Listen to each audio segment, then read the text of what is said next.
Dios les bendiga, hermanos. Hoy estamos muy contentos y agradecidos con el Señor, no solo porque es un domingo más, sino un domingo especial. Hoy celebramos en todo el mundo el acontecimiento más importante para nosotros como cristianos, y es la resurrección. Es el momento en el que nuestro Señor Jesucristo sale triunfante de la muerte, y hoy vamos a celebrar con todo nuestro corazón.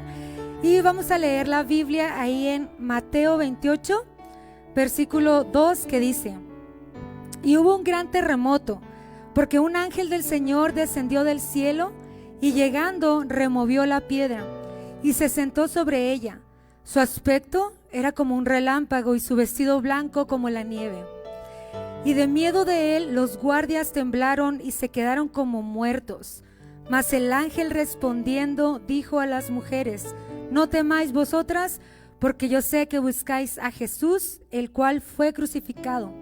Y dijo: no está aquí, pues ha resucitado. Y eso es lo que celebramos hoy en nuestro día. Así que vamos a orar para agradecerle a nuestro Dios este bendito día que Él nos regala.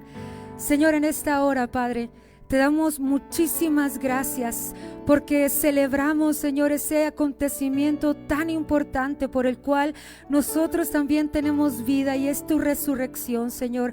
Agradecemos el momento, Señor, en el que tú fuiste crucificado y el momento en el cual resucitaste de entre los muertos para regalarnos la vida eterna, Señor. Y hoy, aunque no estamos congregados, Señor, como un cuerpo, como una congregación, estamos congregados, Señor, como tu cuerpo, como tu iglesia, en cada hogar, en cada lugar donde estemos, Señor, donde estamos congregados por ti, Señor, como tu iglesia, para adorarte, para bendecirte y para glorificar tu nombre, Señor.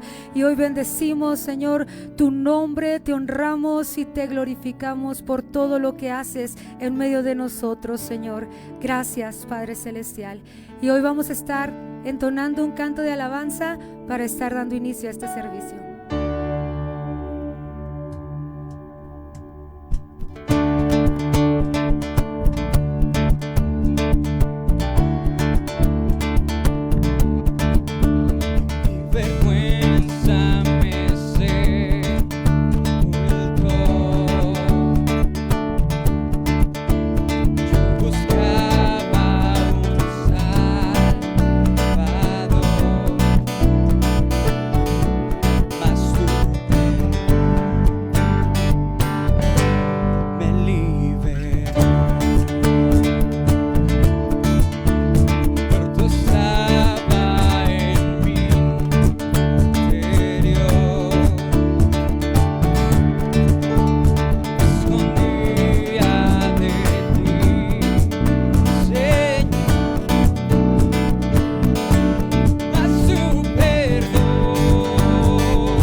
voz me habló y a la muerte venció.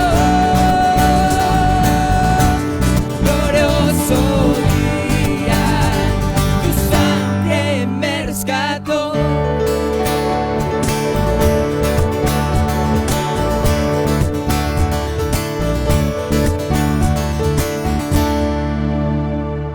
Amén.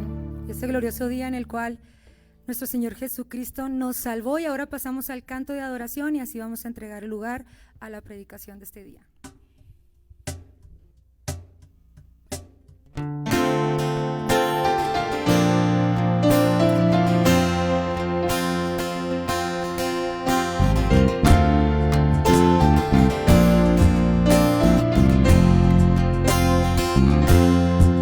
El mercado está vacío y las calles solas están.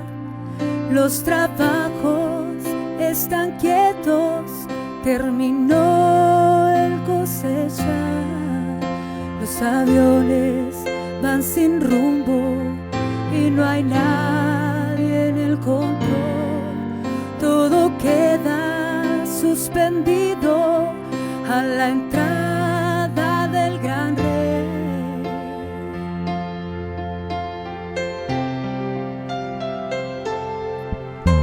El rey ya viene,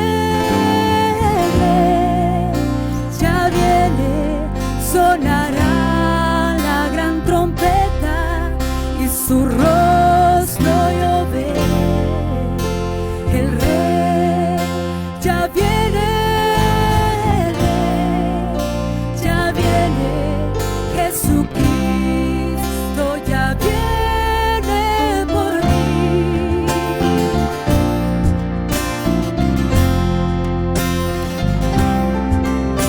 El rey ya viene,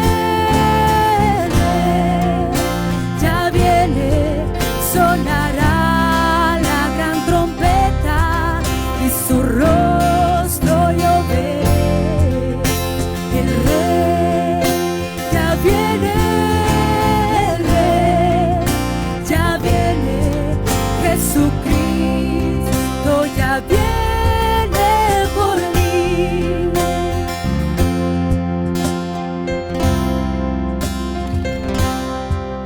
El martillo del carpintero en el suelo se quedó y la esposa en su casa los quehaceres ya dejó. Ropas blancas están hechas para los que salvos son, y a reclamar el alma entera viene Cristo el Salvador.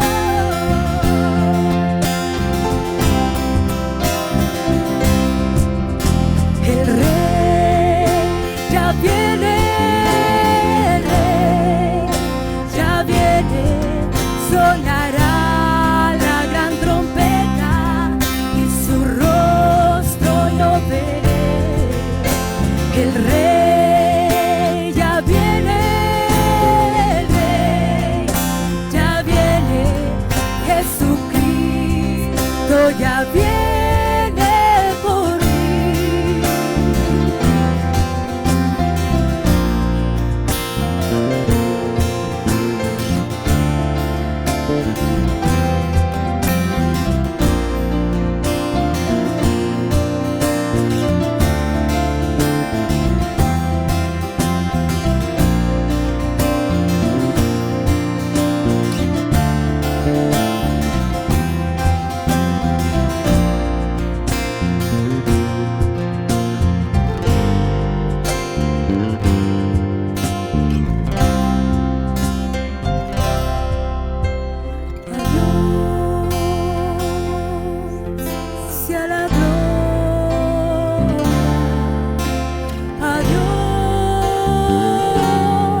Amén.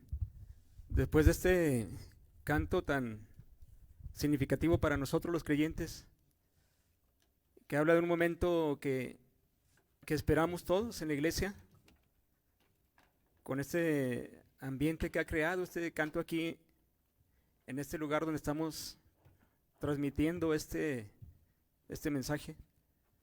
Voy a pedirles a los que nos están sintonizando que hagamos una oración para pedirle al Señor que nos dé de su gracia para la exposición de la palabra y que Dios hable a través de este momento y que haga lo que Él tiene que hacer, lo que Él desea hacer en cada uno de nosotros. Les invito a que me acompañen y oremos juntos al Señor para que Él se glorifique a través de su palabra. Oremos. Padre, por tu Hijo Jesús, Señor, el que hace posible todas las cosas. Primero agradecemos porque nos permites cerrar esta semana de celebración, donde recordamos tu obra, la obra que viniste a hacer aquí, en esta tierra, a través de la cruz, a través de la muerte y a través de la resurrección de tu persona. Pedimos, Dios, que con este cierre de Semana Santa, tal y como la llamamos nosotros, tú te glorifiques ahora en este momento y que traigas a nuestro corazón esa palabra que necesitamos escuchar, que necesitamos recibir y que tú deseas compartir. Por eso pedimos que tomes el control absoluto de todo lo que va a ocurrir a partir de este momento, Señor, y que los oyentes sean edificados, que tú trates con ellos, que tú manifiestes que eres un Dios vivo, un Dios que no se quedó en la tumba, sino que resucitó al tercer día y fue ascendido en la misma presencia de Dios allá en las alturas. Y que desde ahí, Señor, a través de tu Espíritu Santo, tú asistes a tu iglesia y también invitas al que no te ha conocido para que venga a conocer la verdad que hay en ti y que solamente tú puedes revelar. Padre, todo esto con mucho agradecimiento, con mucha gratitud, Señor. En el nombre de tu Hijo Jesús, amén y amén. Ahora les voy a suplicar que me hagan el favor de buscar la lectura bíblica con la que vamos a iniciar este mensaje. Y por favor tomen sus escrituras y busquen el capítulo 24 de San Lucas, del versículo 1 al 7. Repito la cita para que la busque. Es San Lucas, capítulo 24, versículo del 1 al 7. Esto va a ser el pasaje introductorio para el mensaje que se va a titular ¿Por qué resucitó Jesús? ¿Por qué resucitó Jesús? Ese es el tema. Basando en este pasaje que vamos a tomar como introducción al mismo. Lucas, capítulo 24, versículo del 1 al 7. Y dice así en el nombre del Señor Jesucristo: El primer día de la semana, muy de mañana, vinieron al sepulcro trayendo las especies aromáticas que habían preparado y algunas otras mujeres con ellas. Y hallaron removida la piedra del sepulcro. Y entrando, no hallaron el cuerpo del Señor Jesús. Aconteció que estando ellas perplejas por esto, he aquí se pararon junto a ellas dos varones con vestiduras resplandecientes. Y como tuvieron temor y bajaron el rostro a tierra, les dijeron: ¿Por qué buscáis entre los muertos al que vive? No está aquí, sino que ha resucitado. Acordaos de lo que os habló cuando aún estaba en Galilea, diciendo: es necesario que el Hijo del Hombre sea entregado en manos de hombres pecadores y que sea crucificado y resucite al tercer día. Estas palabras las refieren unos ángeles que están dando testimonio de la resurrección del Maestro. Esto es importante para nosotros porque en ese tiempo el ambiente era de mucha tristeza entre los discípulos del Maestro. Muchos llegaron a pensar que con la muerte de él todo había terminado. También lo que sucedía es, en el ambiente espiritual, ese ambiente espiritual, mundo espiritual que nosotros no vemos con los ojos físicos, también estaba ocurriendo otra situación. El enemigo de Dios y su ejército estaban celebrando que el maestro había muerto, también pensando que todo había terminado y la obra de Jesús había concluido y que no había ni siquiera logrado nada. Con esto como contexto, las mujeres vienen al día siguiente de la muerte del maestro a verificar y hacer arreglos de acuerdo a las costumbres judías. Ellos venían con la mente llena de tristeza y desventura, pensando que la muerte del maestro había terminado con sus esperanzas, incluso con su fe.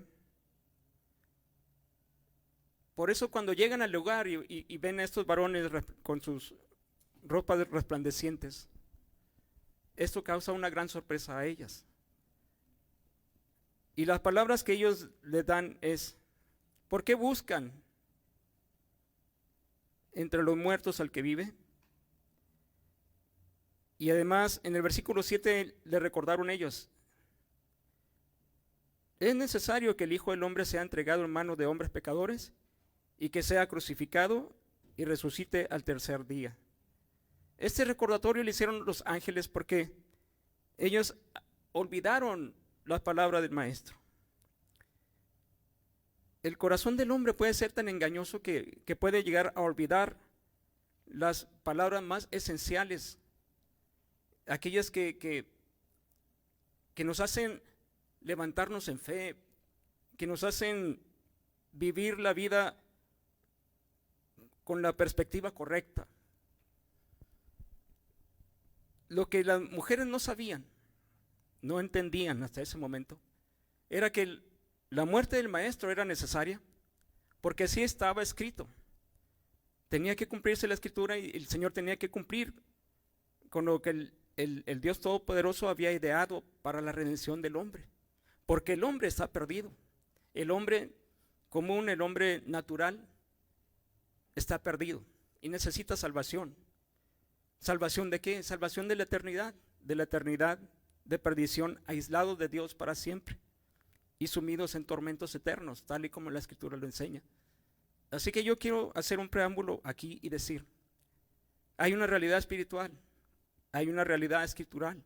No sé, tú que estás viendo esta transmisión, qué idea, qué pensamientos tengas referente a la vida futura, a la vida espiritual y a la vida eterna. Pero la Biblia enseña que existe vida después de la muerte y que el hombre se va a presentar ante un juicio.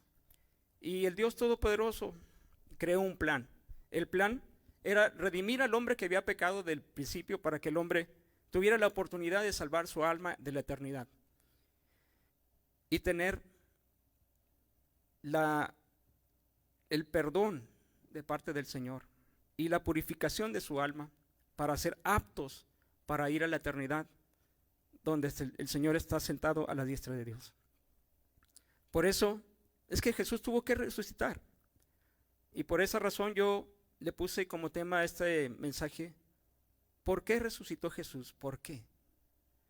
Usted no sé qué es lo que piensa al respecto, no sé qué ideologías o pensamientos tenga referente a la resurrección, pero hubo propósitos. Y yo le voy a hablar por lo menos de dos de ellos, los cuales Dios estaba ideando para nosotros a través de la resurrección del Maestro. Y como hemos mencionado al principio, este domingo, que se conoce como Domingo de Resurrección, es el cierre de la Semana Santa, llamada así por la mayoría de nosotros, que en esos días se le llama así porque el Señor, el Maestro, realizó la obra de redención para nosotros. Desde su Calvario, su muerte y ahora esta parte final que nosotros conocemos como la resurrección. Por eso, en forma de respuesta a una pregunta que quizá muchos tengan, ¿por qué resucitó Jesús? En primer lugar, el Señor resucitó porque Él era el Hijo de Dios. Y esto lo dice Romanos capítulo 1, versículo 3. Romanos capítulo 1 y versículo 3. ¿Por qué resucitó Jesús en primer lugar? Porque Él era el Hijo de Dios. Muchos se pueden llamar, se pueden hacer pasar por algún iluminado, por alguna persona extraordinaria y afirmar que lo son, y quizá hasta presentar supuestas pruebas de que tienen algún mérito o algún poder sobrenatural, pero Jesús fue especial. Jesús es único. Él afirmó que era el Hijo de Dios y lo demostró. Lo demostró durante su vida, lo demostró con sus hechos y lo demostró con sus palabras. Pero su resurrección viene a marcar una señal que ningún otro ser humano es capaz de lograr. Por eso, con su resurrección el Señor demostró que era el Hijo de Dios. Romanos capítulo 1, versículo 3 y 4. Y dice así, acerca de su Hijo, ¿quién? Nuestro Señor Jesucristo, que era del linaje de David según la carne. Esto quiere decir, hermanos, que este era el cumplimiento de la promesa de David. A David se le prometió un rey y se le prometió que su reinado nunca iba a tener fin. ¿En dónde se cumplió esa promesa? En el nacimiento de Jesús. Por eso dice, acerca de su Hijo, nuestro Señor Jesucristo, que era del linaje de David según la carne. Aquí también cabe decir que en esta parte se enfatiza la parte humana del maestro. El maestro era humano y el maestro también era divino. Por eso aquí se enfatiza la parte humana de él, que era del linaje de David según la carne.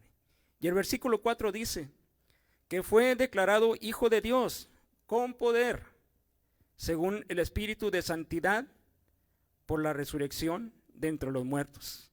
Y aquí en este verso declara algo importante. Fue declarado. Declarado es como decir, fue confirmado, porque ya se había dicho. Pero ahora con este hecho de la resurrección se confirma lo que ya todos sabían, lo que ya todos habían escuchado y lo que ya el maestro había afirmado, que él era Hijo de Dios. Y el segundo detalle que encontramos en este versículo es que fue declarado Hijo de Dios con poder, según el Espíritu de santidad. En el versículo 3 dice que según la carne era del linaje de David, pero aquí dice que según el Espíritu de santidad era por eso que se caracterizaba a este hombre como Hijo de Dios, por su naturaleza divina. Y además dice que fue declarado con poder. La Escritura enseña que el que tiene todo el poder, todo el reino y todo el imperio es Jesucristo, es Dios. ¿Cuántos dicen amén? Por esa razón, el versículo 4 concluye que Él, por ese espíritu de santidad, pasó por ese proceso de la resurrección de entre los muertos. El Señor resucita con poder y con esa Él manifiesta que es el Hijo de Dios. Hay muchas personas que pueden afirmar que lo son.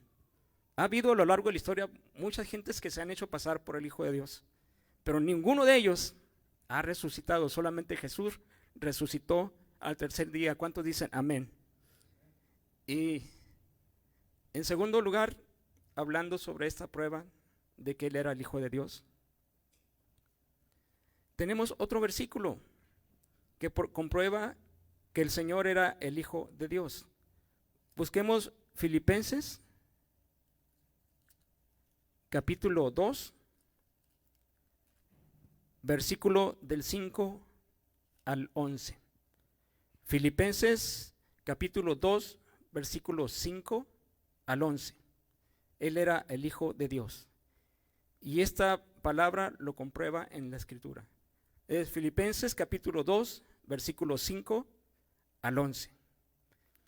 Y dice la Escritura: haya pues en vosotros este sentir que hubo también en Cristo Jesús, el cual, siendo en forma de Dios, no estimó el ser igual a Dios como cosa a que aferrarse, sino que se despojó a sí mismo, tomando forma de siervo, hecho semejante a los hombres, y estando en la condición de hombre, se humilló a sí mismo, haciéndose obediente hasta la muerte, y muerte de cruz.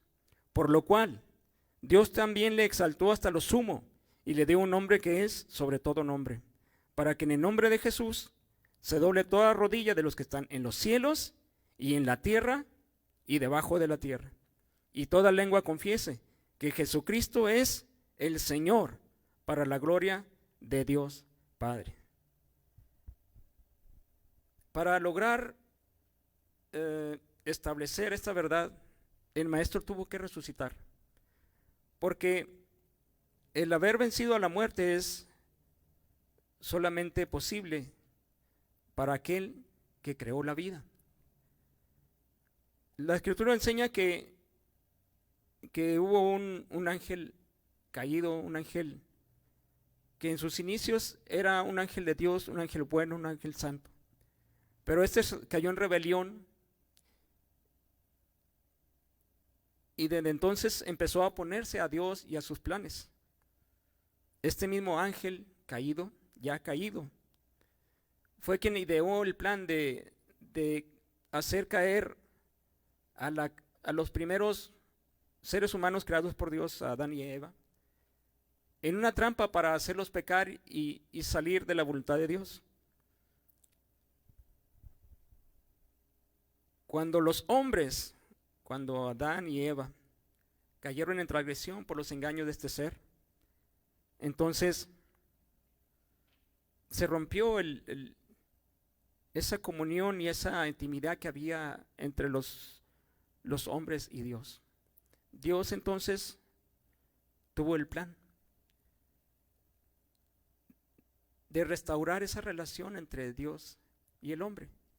¿Sabe usted por qué hay maldad en la tierra? Porque los efectos de esa desobediencia de Adán y Eva nos persiguen ahora a nosotros.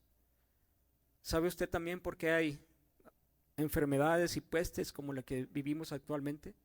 Porque el pecado arrastró todo eso. ¿Qué es lo que Dios quiere hacer? Dios quiere arreglar, por decirlo así, quiere darle solución a esto. Pero para un problema de esta naturaleza, de este carácter espiritual, solamente un ser espiritual y con una posición superior a aquel ser transgresor que hizo a todo el ser humano caer en esa situación de pecado, solamente un ser superior puede darle arreglo y solución a esto. Un ser puro que viniera a contrarrestar la naturaleza de maldad del engañador. Si el engañador fue un ángel y además la Escritura dice que tenía un título, que era un querubín protector, lo llama así. Se necesitaba un ser superior a él que fuera en su naturaleza superior en todos los sentidos para terminar con esta obra que este engañador había comenzado en los seres humanos. El Padre, en su sabiduría y conocimiento, planeó, como dice Juan 3:16, que de tal manera amó Dios al mundo que ha dado a su Hijo unigénito, para que todo aquel que en Él cree no se pierda, mas tenga vida eterna. Y el Padre fue como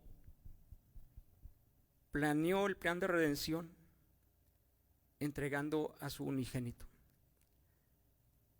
Ese unigénito tenía la característica que se requería para esta gran tragedia, para darle solución a la gran tragedia del hombre que es el pecado. Porque la tragedia del hombre no es que sea pobre o que sea ignorante. o aún que sea poderoso, la tragedia del hombre es que vive esclavizado del pecado y alejado de Dios. Esa es la gran tragedia del hombre. Y para romper esto, tuvo que ser Jesús, el unigénito de Dios, el que viniera a hacer la obra de redención de la humanidad. Por eso se humilló, como leímos en Filipenses, se humilló hasta lo sumo. Según el versículo 6 dice, el cual, siendo en forma de Dios, no estimó el ser igual a Dios como cosa a que aferrarse. Y el versículo 7 dice, sino que se despojó a sí mismo, tomando forma de siervo, hecho semejante a los hombres.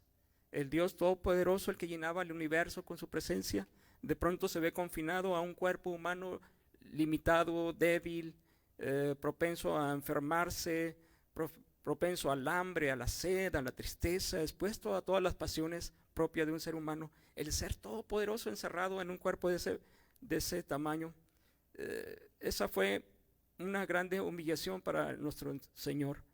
Pero el versículo 8 dice, y estando en la condición de hombre, se humilló a sí mismo, se humilló, y haciéndose obediente, y no solamente obediente, sino que este versículo dice, haciéndose obediente hasta la muerte, y no cualquier muerte, sino dice, y muerte de cruz.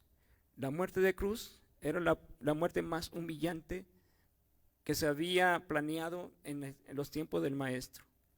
¿Por qué? Porque se lo exhibía públicamente desnudo, y además se le escarnecía y se le atormentaba mientras estaba pendiente de la cruz. Y esto en lugares públicos, donde mucha gente presenciaba. Así que muchos aquellos que vieron al Señor sanando, que escucharon al Señor diciendo palabras elocuentes y poderosas, de pronto lo miraron en esa cruz, humillado, maltratado, herido, ensangrentado, como si fuera cualquier hombre, cualquier humano, incapaz de defenderse por sí mismo. No era así en la realidad. Si el Señor hubiera querido, Él hubiera, como le dijo a Poncio Pilatos, que si Él hubiera querido, hubiera mandado traer legiones de ángeles y estos hubieran venido a ayudarle y a terminar con todo lo que amenazaba a su alrededor. Pero el plan de Dios no era eso. El plan de Dios era que este hombre, que había sido nacido de forma milagrosa por el poder del Espíritu Santo, en representación de la humanidad que había transgredido las leyes de Dios, que este hombre viniera a pagar el precio de toda la humanidad, porque se estableció que la paga del pecado es la muerte y el hombre había pecado, entonces el hombre tenía que morir. Pero para que el hombre pagara su pecado, vino alguien a pagarlo en nombre de la humanidad, y este es el Señor Jesucristo. Y por eso se humilló. El versículo 8 dice, y se hizo obediente hasta la muerte, y muerte de cruz. Y el versículo 9 dice, por lo cual Dios le exaltó hasta lo sumo y le dio un nombre que es sobre todo nombre. ¿Por qué? Porque es el Hijo de Dios, y como Hijo de Dios aprendió la obediencia y fue obediente hasta la muerte, y muerte de cruz. En la cruz Él llevó la maldición del pecado. El pecado arrojó maldición sobre la humanidad y sobre la naturaleza. Jesús tomó ese pecado, Jesús tomó esa maldición, Jesús lo llevó en su cuerpo y Jesús lo entregó en la cruz. Y cuando la cruz hizo su obra y terminó con su vida y fue muerto, y el infierno festejó, y la gente se entristeció, y muchos perdieron la esperanza, pero Dios tenía otro plan. Al tercer día Jesús resucita, y cuando Él resucita, dice Efesios capítulo 4 versículo 11, que Él bajó hacia las áreas más profundas de la tierra, donde se decía que estaba el Hades, o la morada de los muertos, y Él dice que fue hasta allá. Anunció buenas nuevas a los que estaban allí, que una parte era reservada para los santos, los creyentes, y otra parte estaba reservada para aquellos impíos, incrédulos, los que no habían permitido que el Señor fuera su Señor y su guía. Pero el Señor fue a esa zona y a los creyentes, a los que habían muerto con la fe en Él, a ellos les anunció que la obra de Él de redención estaba concluida. Y que a partir de ese momento, cuando Él resucitara, todas las promesas de la Escritura y toda la esperanza puesta en Dios iba a empezar a concretarse hasta el final de los tiempos, a partir de la resurrección. Por eso dice que subió y llevando cautivos la cautividad, dio dones a los hombres, y ahí estableció pastores, maestros, profetas y evangelistas para la perfección de la obra de Dios. Por eso, la obra de Dios ahora, la iglesia permanece, no importa que venga, no importa con qué se enfrente, la iglesia permanece porque Jesús resucitó y venció al enemigo y venció todo lo que se opone a Él y todo lo que se oponga en la iglesia. Y si la iglesia quiere permanecer, debe de estar con la fe puesta en aquel que en la resurrección venció a la muerte, al diablo, al pecado y a todo lo que se oponga a Dios y a su plan, porque Jesús era el Hijo de Dios. Segundo lugar, ¿por qué resucitó Jesús? No solo resucitó porque era el Hijo de Dios, sino porque Él volvió a su Padre. Resucitó porque volvió a su Padre. Y esto lo dice el libro de los Hechos. Vamos a buscar el libro de los Hechos, capítulo 2, versículo 32. Hechos 2, 32. En segundo lugar, ¿por qué resucitó Jesús? Porque volvió a su Padre. ¿A qué volvió? Vamos a ver qué nos dice Hechos, capítulo 2, versículo 32 al 36. Estas son palabras de Pedro en su predicación cuando descendió el Espíritu Santo el día de Pentecostés sobre los creyentes que esperaban la promesa. Y aquí debo decirles, Dios cumple sus promesas. ¿Cuántos dicen amén? Hechos capítulo 2, versículo 32. A este Jesús resucitó Dios, de lo cual todos nosotros somos testigos. Así que, exaltado, ¿por quién? Por la diestra de Dios, y habiendo recibido del Padre la promesa del Espíritu Santo, ha derramado esto que vosotros veis y oís. Porque David no subió a los cielos, pero él mismo dice, dijo el Señor a mi Señor, siéntate a mi diestra hasta que ponga a tus enemigos por estrado de tus pies. Y el versículo 36 dice, sepa pues ciertísimamente toda la casa de Israel, que a este Jesús a quien vosotros crucificasteis, Dios le ha hecho Señor y Cristo.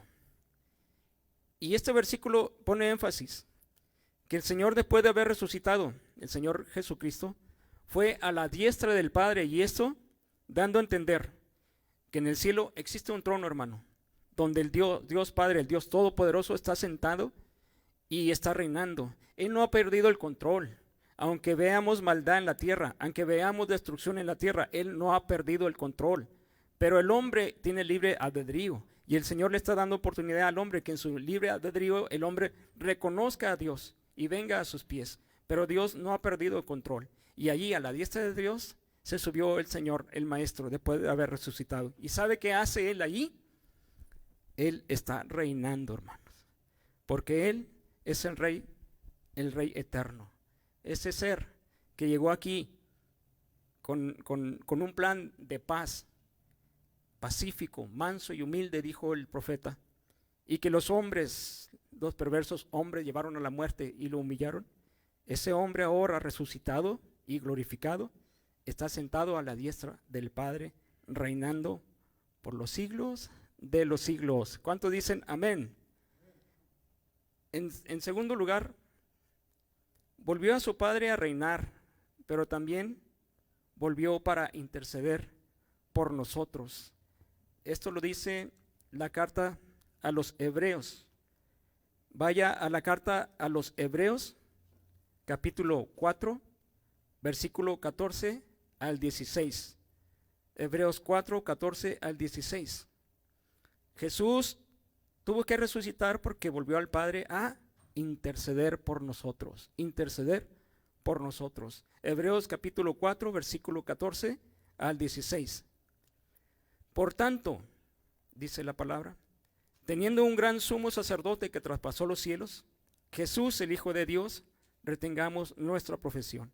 Porque no tenemos un sumo sacerdote que no pueda compadecerse de nuestras debilidades, sino uno que fue tentado en todo según nuestra semejanza, pero sin pecado. Acerquémonos pues confiadamente al trono de la gracia para alcanzar misericordia y hallar gracia para el oportuno socorro.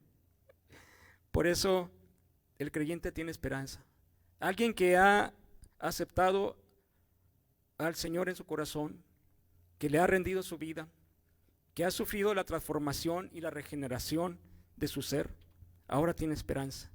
Porque tenemos a Jesús el Señor, sentado a la diestra de Dios, intercediendo por nosotros en nuestras debilidades y en los errores que podamos cometer delante de su presencia. La iglesia tiene esperanza, porque la esperanza la alimenta un ser allá, puro, santo, que intercede por nosotros.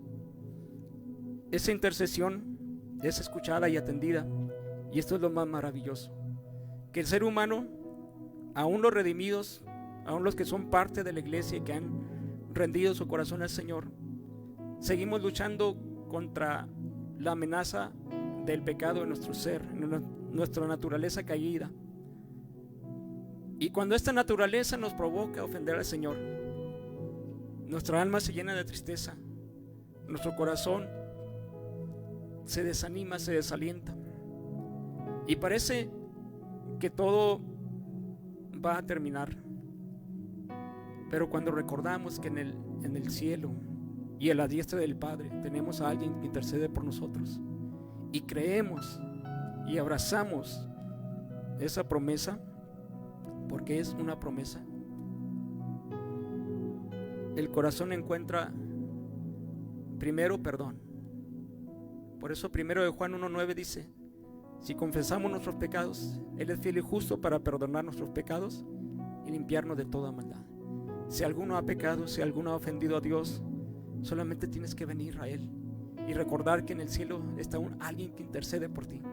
Y cuando tú pecas, ese intercesor poderoso que tenemos a la diestra de Dios muestra las huellas de sus manos, muestra las huellas de sus costados, y le dice al Padre: recuerda que yo di mi vida por ellos. Y el Padre, haciendo énfasis de que Él mismo planeó entregar a su Hijo,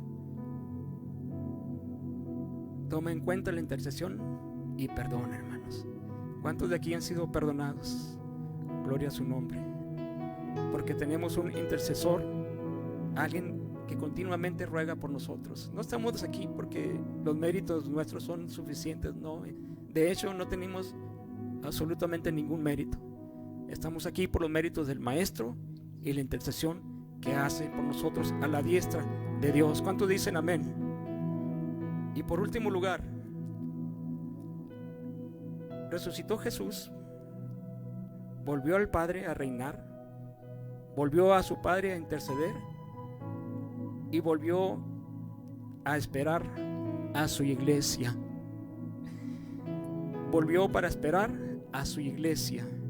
Esto lo dice Juan capítulo 14, versículo del 1 al 3. San Juan 14, del 1 al 3. Jesús volvió a su Padre a esperar a su iglesia. ¿Cuántos de su iglesia están aquí? San Juan capítulo 14, versículo del 1 al 3. El Señor dijo esto: no se turbe vuestro corazón. ¿Creéis en Dios? Creed también en mí. En la casa de mi Padre muchas moradas hay. Si así no fuera, yo os lo hubiera dicho. Voy pues a preparar lugar para vosotros. Y si me fuere y os preparare lugar, vendré otra vez, dice Dios, dice Jesús, y os tomaré a mí mismo para que donde yo estoy, vosotros también estéis. ¿Cuántos creen esto? Esta es la esperanza que tiene la iglesia, que un día, hermano, vamos a partir de este mundo a las moradas eternas con el Maestro. Y además hay otra promesa, que le vamos a conocer tal y como es, y que Él nos va a consolar y va a enjugar todas nuestras lágrimas, y todo lo que hemos sembrado en la fe para Él, allá va a ser cosechado para la gloria de su nombre. ¿Cuántos se alegran por esto, hermanos? Esto tuvo que ser posible a través de la muerte y de la resurrección del Maestro. Ahora Él espera a su iglesia, por eso dijo: me voy pues y los voy a preparar lugar. Dice: y vendré otra vez y os tomaré a mí mismo para que donde yo estoy, vosotros también estéis. ¿Cuántos esperan ese momento? ¿Cuántos dicen amén? Y por último, Jesús fue a su Padre para esperar a su iglesia. Esto también lo dice Primera a los Corintios, capítulo 15. Primera a los Corintios, capítulo 15, versículo 50 al 54. Va a esperar a su iglesia, pero hay un detalle, hermano. La iglesia, para que pueda entrar allí, tiene que sufrir una transformación, porque ninguna cosa inmunda va a entrar al cielo. Y si aún conservamos este cuerpo pecaminoso, tiene que sufrir una transformación para que sea apto para entrar a las moradas eternas con el Señor. Por eso es necesario que el creyente, enfatizo eso, el creyente, porque el incrédulo no va a pasar por esto, solamente el creyente. El creyente va a sufrir una transformación en su cuerpo que lo va a hacer apto, porque le va a otorgar la santidad necesaria para entrar a la morada eterna con el Señor. Y esto lo dice Primera a los Corintios, capítulo 15, versículos 50 al 54. Pablo escribió esto y dice: pero esto digo, hermanos, que la carne y la sangre no pueden heredar el reino de Dios, ni la corrupción hereda la incorrupción. He aquí, os digo un misterio: no todos dormiremos, pero todos seremos transformados. Esto de los creyentes. El versículo 52 dice: en un momento, en un abrir y cerrar de ojos, a la final trompeta, porque se tocará la trompeta, y los muertos serán resucitados incorruptibles, y nosotros seremos transformados, porque es necesario que esto corruptible se vista de incorrupción, y esto mortal se vista de inmortalidad. Y cuando esto corruptible se haya vestido de incorrupción, y esto moral se haya vestido de inmortalidad, esto mortal se haya vestido de inmortalidad, entonces se cumplirá la palabra que está escrita: sorbida es la muerte en victoria. Gloria a su nombre. Por eso la iglesia, el cuerpo de Cristo, va a sufrir una transformación en su cuerpo que le va a otorgar la santidad para que sea apto para entrar a ese reino incorruptible, santo y puro que el Maestro ha reservado para su iglesia. Por eso vale la pena servir al Señor, porque no lo hacemos para recibir un galardón temporal y corruptible, sino para recibir un galardón incorruptible en los cielos con el Señor, porque los cielos existen, porque Dios existe, porque su bondad en ese lugar existe, y todo fue porque el Maestro, con su muerte y su resurrección, lo consiguió para nosotros. Ahora lo único que tiene que hacer la persona es creer en Jesús y en la obra que Él efectuó a favor de nosotros. Es por eso que la iglesia existe, porque la iglesia creyó, abrazó y eligió seguir al Maestro. Y con esto yo concluyo. ¿Por qué resucitó el Maestro? Resucitó por ti. Resucitó por la iglesia. Resucitó por el inconverso, por la persona que vaga sin Cristo y sin esperanza. Por eso yo voy a hacer una oración y una invitación. Si tú quieres, si tú estás oyendo esto y has comprendido lo que he tratado de transmitir, quiero pedirte, si no conoces a Dios y deseas conocerlo, ora conmigo esta oración que yo te voy a dirigir. Tú lo vas a hacer como si fueras tú, desde tu corazón. Y de esa manera el Señor te va a escuchar y tú vas a recibir el perdón si tú lo deseas y lo recibes de corazón. Vamos a orar. A la iglesia le voy a pedir que ore también en este momento por las personas que están escuchando y que aún no se entregan al Señor. Oremos. Si tú deseas entregarte al Señor, ora conmigo estas palabras y di: Dios eterno, me acerco a ti, arrepentido de no seguirte, de no obedecerte y de vivir en contra de tu voluntad. Me arrepiento de eso y te entrego mi vida en este momento. Te pido que me perdones y que entres en mí, y que con tu sangre preciosa me limpies y me hagas apto de ser tu hijo. En el nombre de Jesús. Amén y amén. Si tú oraste así de esta forma y lo hiciste sinceramente, el Señor te ha escuchado y tú has pasado de muerte a vida.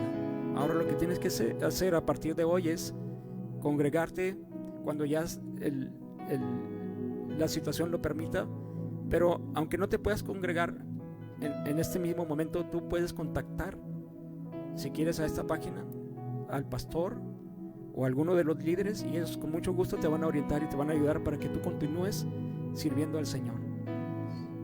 Y en segundo lugar, la iglesia que me escuchas, en una situación completamente diferente a la que estamos acostumbrados. Incluso yo estoy luchando por adaptarme a esto igual que ustedes, pero yo sé algo: Jesús sigue reinando y Él tiene el control de todas las cosas, y no debes estar asustado ni temeroso por lo que estás enfrentando, porque Él resucitó y venció, y porque Él venció, tú también has vencido, y por la fe en Cristo somos más que vencedores. ¿Cuántos dicen amén? Por eso yo quiero orar por ti, iglesia, y pedirte, si tú quieres orar conmigo, hazlo. Mi oración por ti es esta: que el Señor quite todo temor de tu corazón, que el Señor quite toda incertidumbre de tu corazón. Esto no está fuera del control de Dios, esto está en el plan perfecto del Señor. Aunque no fue lo que provocó el Señor, lo provocamos nosotros con nuestro pecado, la humanidad con su desobediencia. Pero a pesar de esto, el Señor tiene un plan, y tu iglesia eres parte de Él. Y tu iglesia te tienes que parar con la fe puesta en el Dios de las promesas y en las promesas del Todopoderoso. Así que en este momento yo puedo sentir en mi corazón que el Espíritu Santo quiere tocarte y quiere ir ahí en tu hogar donde estás tú. ¿Y sabes qué quiere hacer? Quiere quitar tu temor, quiere quitar tu duda, tu incertidumbre, y te quiere poner firmeza en fe en tu corazón. Las cosas que suceden, las cosas que te van a suceder, están bajo el control absoluto de Dios, el que tiene todo el poder y el que ha dado toda la victoria para la iglesia. Aleluya. ¿Cuántos dicen amén? Por eso, iglesia, te invito a que oremos. Ora conmigo con tus palabras. Padre, gracias, Señor. Gracias por tu muerte humillante y por tu resurrección poderosa y victoriosa, Señor. Y gracias también por tu intercesión efectiva y profunda, porque actúa en cualquier situación y en cualquier lugar y en todo creyente que te invoca con su corazón.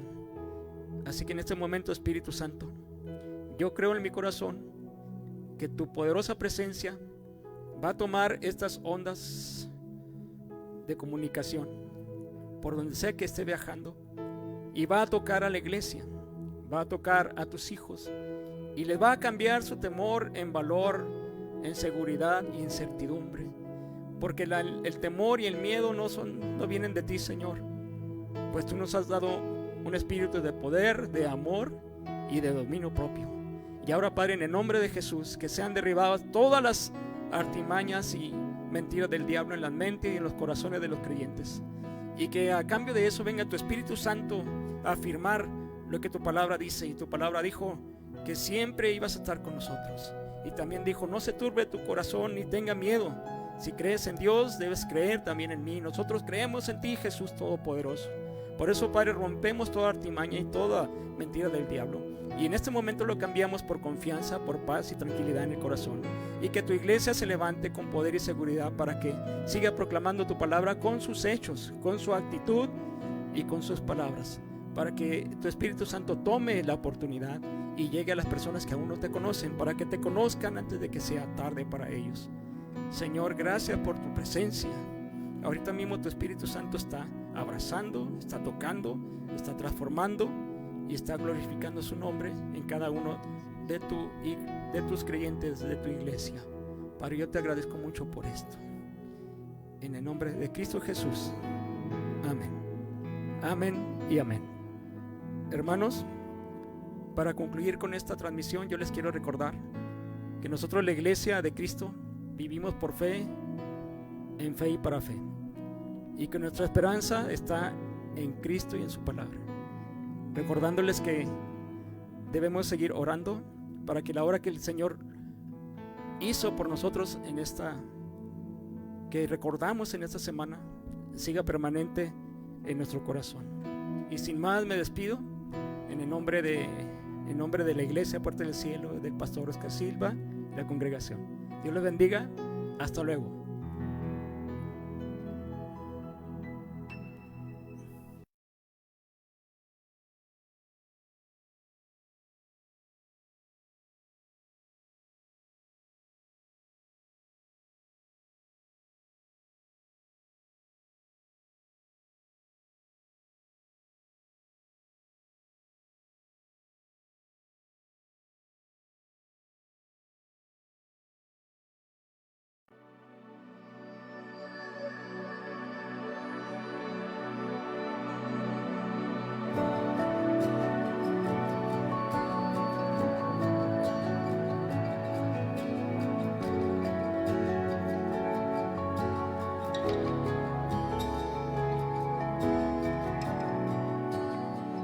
Preciosa sangre se derramó,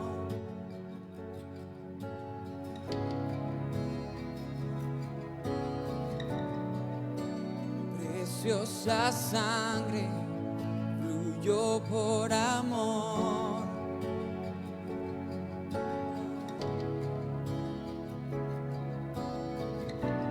sobre ti el dolor, tus venas lloraron. Jesús, Jesús, Jesús. Todos juntos creemos esta tarde.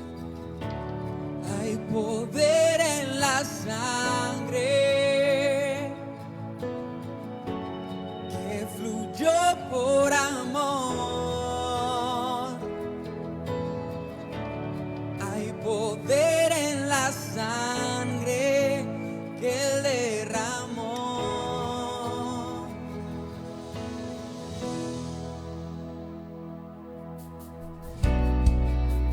Preciosa sangre que me purificó.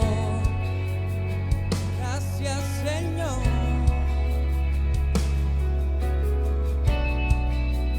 Preciosa sangre que me transformó.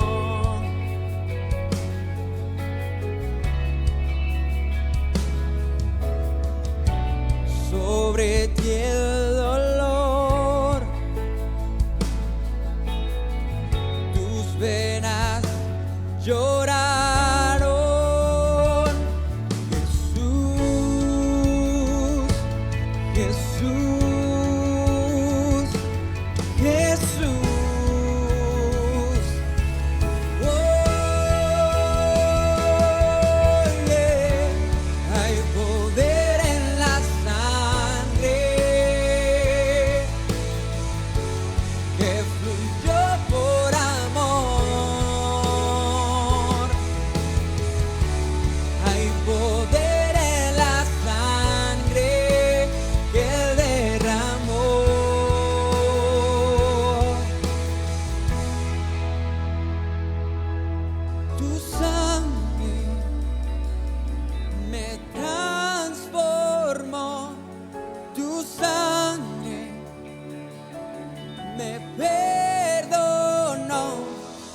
tu sangre me limpió, tu sangre me sanó, tu sangre me salvó, tu